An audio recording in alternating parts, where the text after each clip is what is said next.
les communes, les collectivités en général, les services publics ne sont pas protégés par le bouclier tarifaire. Donc c'est le marché, c'est la spéculation, c'est la bourse qui décide combien va nous coûter le gaz, combien va nous coûter l'électricité aujourd'hui et surtout à partir du 1er janvier 2023. Et très concrètement pour une ville comme Dieppe, c'est plus 3,3 millions d'euros dans mon budget à prévoir si rien ne bouge d'ici là, si le gouvernement et le président de la République ne prennent pas de mesures courageuses. Et 3,3 millions d'euros dans un budget comme la ville de Dieppe, c'est l'ensemble du budget de soutien à la vie associative. C'est le budget de mon service d'aide à domicile qui intervient auprès de 900 personnes en proximité parce qu'elles ont besoin dans le cadre de leur perte d'autonomie. Ou bien c'est le budget cumulé de mon service espace vert et de ma propreté urbaine dans une ville balnéaire estivale comme la ville de Dieppe. Donc vous imaginez ce que ça représente.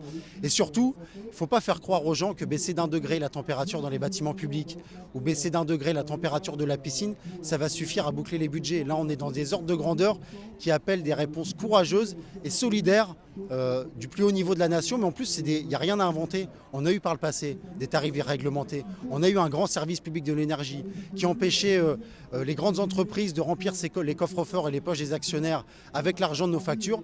Et bien aujourd'hui on est venu dire qu'on en avait marre de payer 2 fois, 3 fois pour se sacrifier au bout du compte. Ça veut dire que les compagnies d'énergie changent de tarif et changent de contrat et vous proposent des contrats différents d'une année à une autre? Le marché, vous lancez un marché, il vous répond. Et donc on vous annonce que ça vous coûtera 2 fois, 3 fois, 4 fois, 5 fois plus cher à partir du 1er janvier, sans que nos moyens n'augmentent de 3, 4 fois, 5 fois. Et puis surtout, moi ce qui me révolte, c'est que pendant que les services publics payent, pendant que les familles à domicile payent leur chauffage plus cher, leur électricité plus cher, il y en a qui se distribuent des dividendes et qui se gavent d'argent. Ça, c'est pas possible que sur un bien vital aussi important que l'énergie, ce soit possible dans la France du 21e siècle. C'est 20 ans de casse de ce qu'on avait mis des décennies à construire, un service public, un secteur de l'énergie régulé. Et c'est 20 ans de dérégulation, de déréglementation. Et je crois que même les ultralibéraux sont pris à leur propre jeu. Parce qu'ils se rendent compte même qu'aujourd'hui, ça fait des dégâts sur l'économie réelle, sur l'industrie, sur notre capacité à renouveler nos capacités industrielles.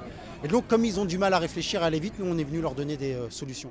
Pendant que Total et Engie se gavent, pendant qu'ils revendent de l'énergie beaucoup plus chère qu'ils ne l'achètent à EDF, on est en train de dépecer EDF, de faire les poches de notre entreprise publique, et tout ça au détriment des investissements nécessaires sur les centrales, sur les barrages hydrauliques, sur les nouveaux modes de production d'énergie, parce que moi je suis attaché au mix énergétique, et tout ça au détriment aussi des tarifs et des factures, parce que pendant que on fait les poches à EDF, on fait les poches aux familles, on fait les poches aux services publics, on fait les poches à l'industrie, et les spéculateurs, eux, s'engraissent.